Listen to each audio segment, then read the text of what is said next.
5 വർഷം കഴിഞ്ഞിട്ട് conceive ആവാത്തതിനാലാണ് children's ഹോസ്പിറ്റലിലേക്ക് വരുന്നത്. പോസിറ്റീവ് ആണെന്ന് അറിഞ്ഞപ്പോൾ തന്നെ വളരെ ഹാപ്പി ആയിരുന്നു. പിന്നീട് സ്കാൻ ചെയ്തപ്പോൾ ട്വിൻ ബേബീസ് ആണെന്നാണ് അറിയാൻ കഴിഞ്ഞത്. എൻ്റെ പേര് നിമിഷ, എൻ്റെ ഹസ്ബൻ്റെ പേര് പ്രതീഷ്. ഞങ്ങളുടെ സ്ഥലം കിളിമാനൂരാണ്. ഞങ്ങൾ കല്യാണം കഴിഞ്ഞിട്ട് 5 വർഷം കഴിഞ്ഞിട്ട് കൺസീവ് ആവാത്തതിനാലാണ് ഒരു ഫ്രണ്ട് പറഞ്ഞറിഞ്ഞാണ് ഞങ്ങൾ ആദ്യമായിട്ട് ചിൽഡ്രൻസ് ഹോസ്പിറ്റലിലേക്ക് വരുന്നത്. നമ്മൾ കൺസൾട്ട് ചെയ്ത് ശാന്തമ്മ മാഡത്തെയാണ്.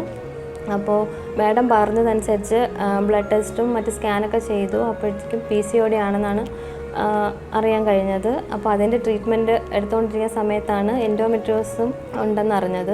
അങ്ങനെ അതിന് വേണ്ടിയിട്ടുള്ള സർജറീസൊക്കെ ചെയ്തു. അതിനുശേഷം നമ്മൾ IVF എന്ന ട്രീറ്റ്മെൻറ്റിലേക്ക് കടന്നു.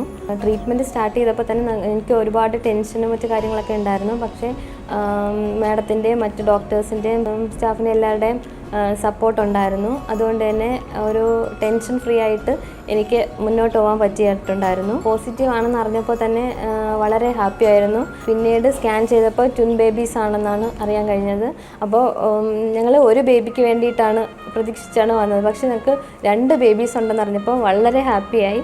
അങ്ങനെ മാഡം ഫുൾ ബെഡ് റെസ്റ്റ് പറഞ്ഞിരുന്നെങ്കിലും അതൊക്കെ 2 ബേബീസിനെ കിട്ടും എന്നുള്ള ഒരു പ്രതീക്ഷയിൽ അതൊക്കെ വളരെ ഹാപ്പി ആയിട്ടാണ് ഇരുന്നത്. പക്ഷേ 5th മന്ത് കംപ്ലീറ്റ് ആയ ശേഷം എനിക്കൊരു പെയിനും മറ്റു കാര്യങ്ങളൊക്കെ വന്നപ്പോഴത്തേക്കും ഹോസ്പിറ്റലിൽ അഡ്മിറ്റ് ആവേണ്ടി വന്നു. ജാനുവരി 1st വീക്കാണ് മാഡം എനിക്ക് ഡേറ്റ് പറഞ്ഞിരുന്നത്. എന്നാൽ December 21 രാവിലെ മോർണിംഗിൽ എനിക്ക് സഡനായിട്ട് ഫ്ലൂയിഡ് ലീക്കാവുകയും എന്നെ ലേബർ റൂമിലേക്ക് കൊണ്ടുപോവുകയും ചെയ്തു. ഹസ്ബൻഡ് കൂടെ ഇല്ലായിരുന്നിട്ട് പോലും ഇവിടുത്തെ ഡോക്ടേഴ്സും ലേബർ റൂമിലെ മറ്റ് സിസ്റ്റേഴ്സും എല്ലാവരും വളരെ സപ്പോർട്ടീവായിട്ട് എൻ്റെ കൂടെ നിന്നു. അങ്ങനെ ഡെലിവറി കഴിഞ്ഞു. 2 നല്ല മിടുക്കരായ 2 ബേബീസിനെ എനിക്ക് കിട്ടി.